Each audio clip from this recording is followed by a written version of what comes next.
ಮತ್ತೊಂದು ಕಡೆ revenge war ಮತ್ತೆ ಸೌಂಡ್ ಮಾಡ್ತಾ ಇದೆ. ಭರತ್ ಕುಂಬ್ಡೇಲ್ ಫೋಟೋ ಹಾಕಿ ರಿವೆಂಜ್ ಪೋಸ್ಟ್ ಅನ್ನ ಹಾಕಿದ್ದಾರೆ. ಸಾಮಾಜಿಕ ಜಾಲತಾಣದಲ್ಲಿ ಪೋಸ್ಟ್ ಮಾಡಿದ್ದಾರೆ. ಬಜರಂಗದಳ ಮುಖಂಡ ನಿಮಗೆ ಗೊತ್ತಿರೋ ಹಾಗೆ ಭರತ್ ಕುಂಬ್ಡೇಲ್ ಈ ಹಿಂದೆನೂ ಕೂಡ ಸುದ್ದಿ ಆಗಿದ್ದು ಇದೇ ರೀತಿಯಾದಂತಹ ರಿವೆಂಜ್ ಪೋಸ್ಟ್ ಮೂಲಕವಾಗಿ.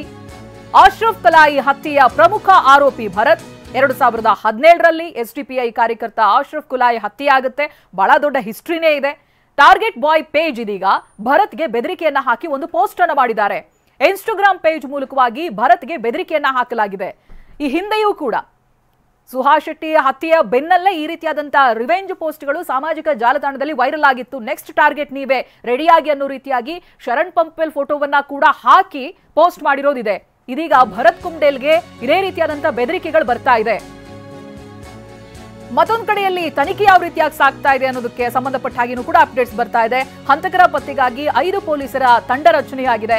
5 ಪೊಲೀಸ್ ತಂಡವನ್ನ ರಚಿಸಿದ್ದಾರೆ. ಜಿಲ್ಲಾ ಎಸ್ಪಿ ಯತೀಶ್, ಡಿವೈಎಸ್ಪಿ ವಿಜಯ್ ಪ್ರಕಾಶ್ ನೇತೃತ್ವದಲ್ಲಿ ಒಟ್ಟು 5 ತಂಡಗಳ ರಚನೆಯಾಗಿದೆ. ಹತ್ಯೆ ಸಂಬಂಧ ಬಂಟ್ವಾಳ ಗ್ರಾಮಾಂತರ ಠಾಣೆಯಲ್ಲಿ ಎಫ್ಐಆರ್ ಕೂಡ ದಾಖಲಾಗಿದೆ. ದೀಪಕ್, ಸುಮಿತ್ ಸೇರಿ 15 ಜನರ ವಿರುದ್ಧವಾಗಿ ಎಫ್ಐಆರ್ ದಾಖಲಾಗಿದೆ. ಇವರೆಲ್ಲರೂ ಕೂಡ ರೆಹಮಾನ್ಗೆ ಪರಿಚಯಸ್ಥರು ಅನ್ನೋದಾಗಿ ರೆಹಮಾನ್ ಜೊತೆಗೆ ಇದ್ದಂತ ಮತ್ತೊಬ್ಬ ವ್ಯಕ್ತಿ ಗಾಯಾಳು ಕೊಟ್ಟಿರುವಂತ ಹೇಳಿಕೆಗಳಿಂದ ಗೊತ್ತಾಗ್ತಾ ಇದೆ. ಅಂತ ಹೇಳಿದ್ರೆ ಈ ಆಸ್ಪತ್ರೆಗೆ ಸಾಗಿಸುವಂತ ಸಂದರ್ಭ ಈ ವಿಚಾರಗಳನ್ನೆಲ್ಲ ಹಂಚಿಕೊಂಡಿದ್ದಾರೆ ಅವರು ಅಂತ.